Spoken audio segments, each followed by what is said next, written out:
continuing to read The Deep Thought Strategy by Steve Lowell, and we're in the middle of discussing the Repumeter.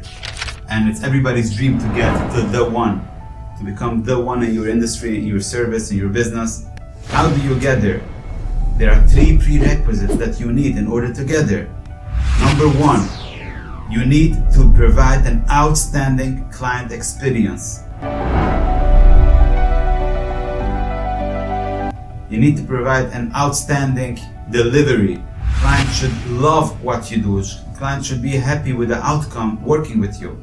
Number 2, in order to become the one on the Repumeter, you need to convert the clients as raving fans. Which means they need to go around so excited about the experience that they want to tell everybody about the experience they had.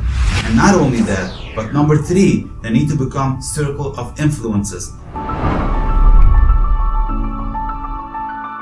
Meaning they need to be passionate to tell others why they want them to meet with you. They want them to get the same outstanding experience, the same outstanding results as you got.